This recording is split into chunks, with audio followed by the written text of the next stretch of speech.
The Kano State High Court has restrained the 15th Emir of Kano, Ado Bayero, and 4 other dethroned emirs of Bichi, Rano, Gaya, and Karaiwe from parading themselves as emirs. While delivering judgment over the matter, Justice Amina Adamu Aliyu held that the Kano State Office Assembly has the power to amend and propose a bill for the peace and good governance of the state. The judge also restrained the police and other security agencies from violating, disobeying, or tampering with the Kano State Emirate Repeal Law of 2024. The case was filed by the Attorney General of Kano State, Speaker of the Kano State House of Assembly, and Kano State House of Assembly through their counsel, Ibrahim Isa Wangida. Joining us now on the morning show is Sanusi Bature, spokesperson to the Governor of Kano State. Good morning, Sanusi Bature. Thank you for joining us on the morning show. Good morning, Doctor. Good morning, other colleagues. Okay. Thank you for having me. Yeah, the morning after Justice Amina Aliyu's ruling in the case of the 5 deposed emirs in Kano, what is the situation in Kano this morning? And what are the latest developments since that ruling was delivered?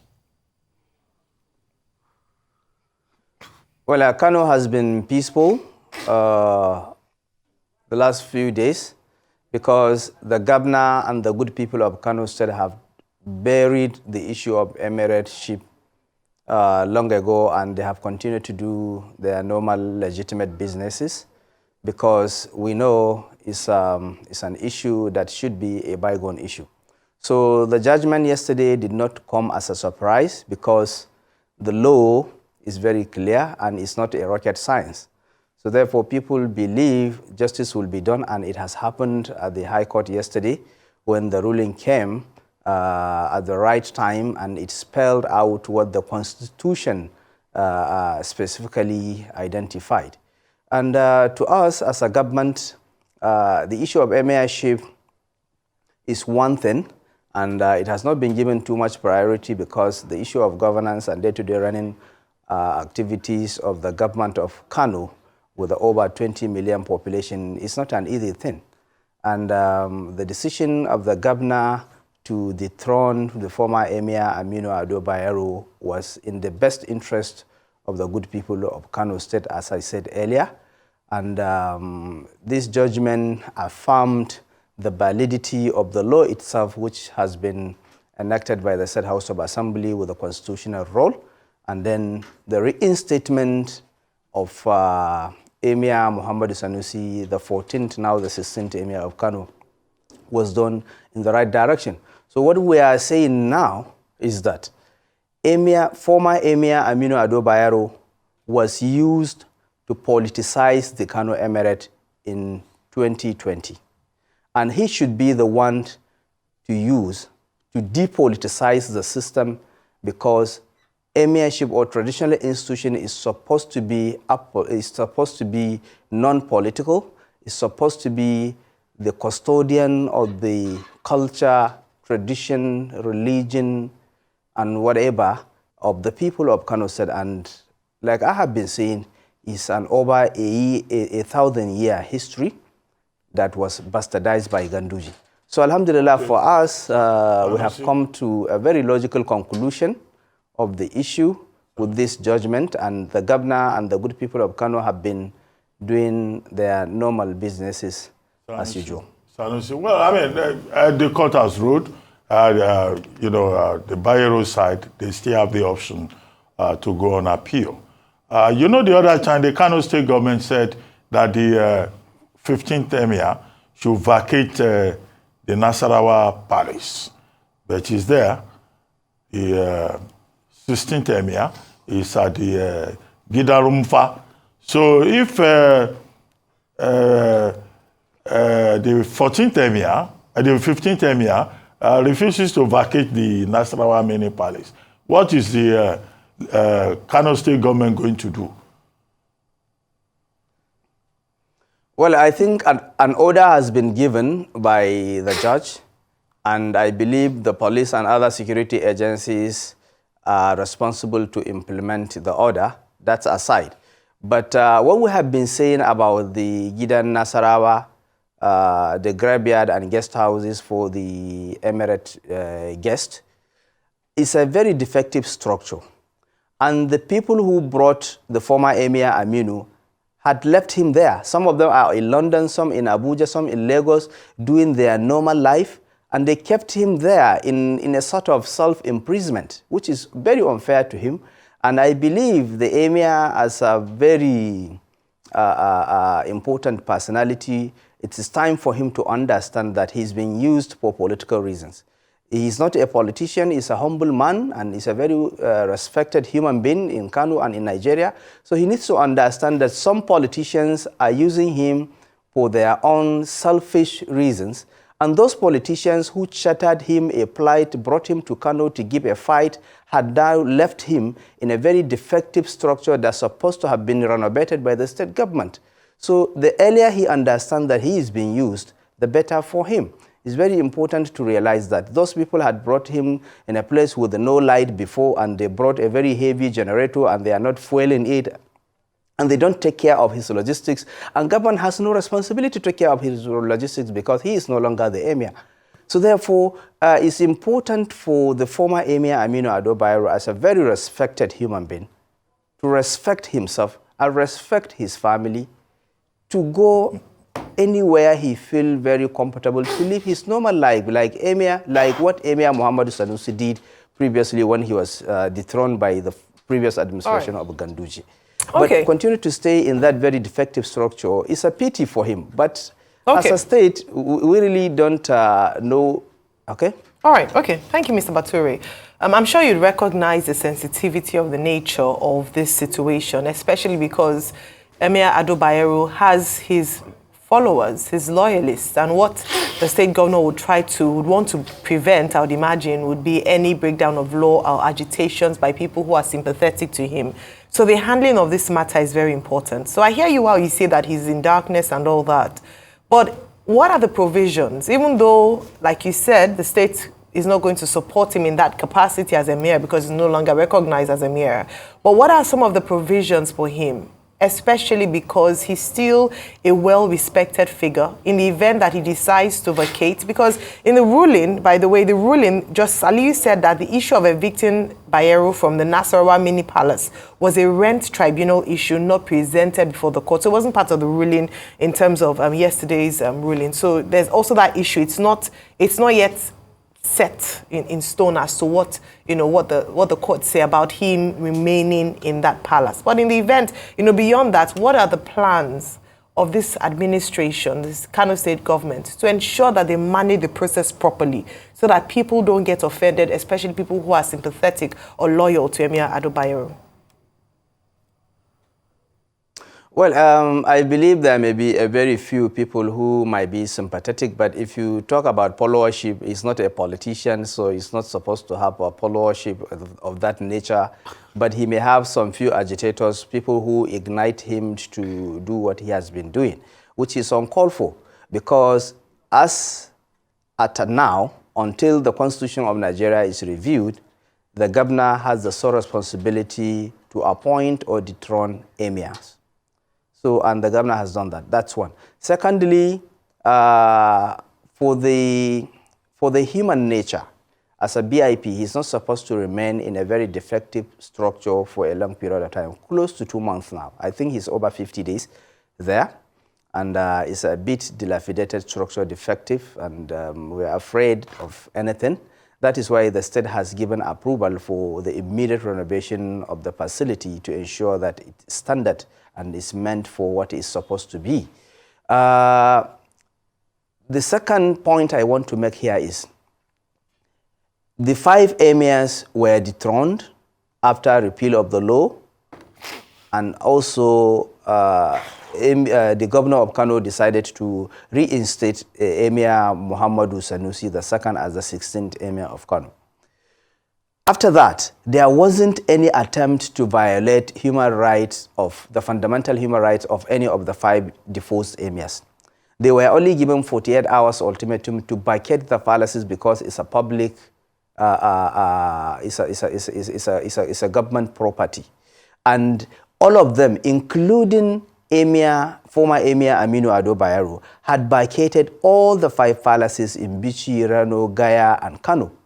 There wasn't an item belonging to former Emir Aminu Ado Bayero in the Gida Rumfa Kano Palace. Not an item there. He removed everything that belongs to him and that of his family, and he removed his family before he was also misled to come back to Kano. So therefore, he has the liberty to go to anywhere and stay. Within Kano, outside Kano, within Nigeria, outside Nigeria, it doesn't matter. And the state, being an indigene, being a BIP, is ready to support him live a normal life like everybody does.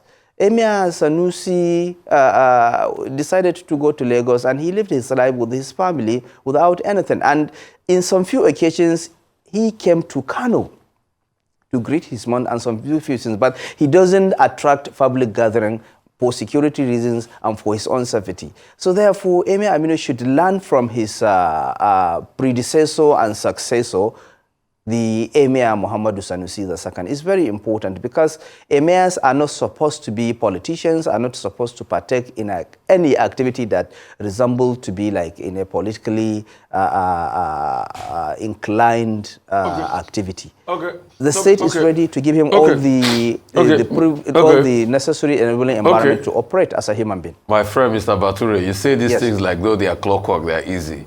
The part of the story you never told the viewers is the fact that this Bayero took you people to court as regards human rights issue, and he won you in court. In fact, they were supposed to pay him some compensation money.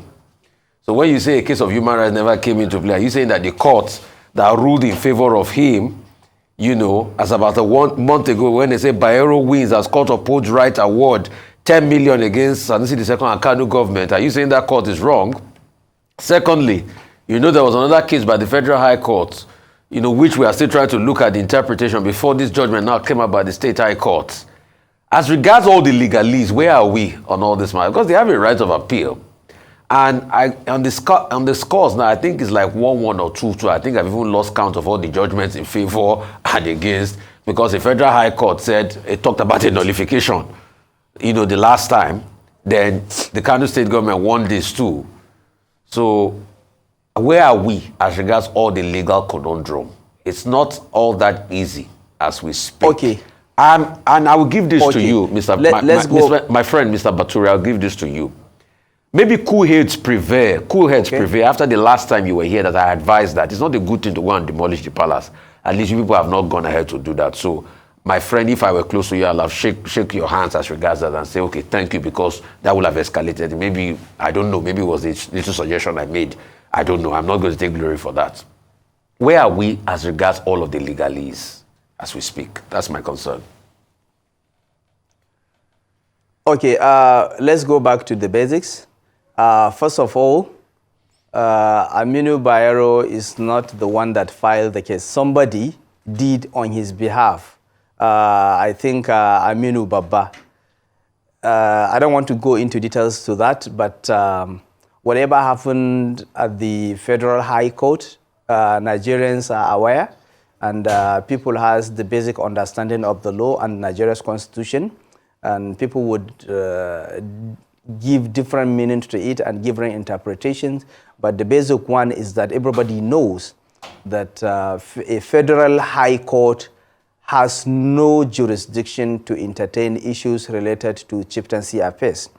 What happened at the Federal High Court, and we are on appeal, and we wait until the appeal is delivered, the judgment or ruling on the appeal is delivered, then we will have the ability to say our interpretation and our perception about that, so that we won't do a contempt of the court. On the other side of the issue of the human right, you know, it's a judgment that we also appeal, because the subject matter in that case is not an applicant.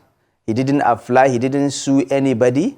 It's like me sitting in Kano just to sue on behalf of you, Rufai, in Lagos, that somebody is infringing into your fundamental human rights. So that also is subject to legal interpretation. I am not a lawyer, I'm a journalist, so therefore we'll leave that at the side. But on the issue of the recent judgment of yesterday, I am not sure if the people who have been igniting the former emir, the deposed emir, Kano Ado Bayero, might go to appeal. But they have the liberty to do that, because I believe the main filler behind the whole issue is not even in Nigeria. He went to London enjoying his life, leaving the former emir in a dilapidated infrastructure. And then other powerful fillers, the politicians behind it, are all in Abuja doing their normal life, some of them struggling to get political appointment with the federal government. In fact, one of them was just appointed 3 days ago into a federal forest settle. So they are doing their normal life. And to them, is an issue that they just ignited, and they left him in this situation. That is why I made the appeal that as a human being, as a very important personality, as a former emir, as a well-respected indigene of Kano, as a leader, former Emir Kano Ado Bayero should know and should do the needful by trying to live a normal life. He is not the first emir to be deposed, and I believe he would not be the last one to be deposed in Nigeria or across the globe. So emirs were deposed, including the Sultan of Sokoto was once deposed, and he accepted the destiny and he moved on with his life. So being an emir or out of the emirate is not a matter of life and death.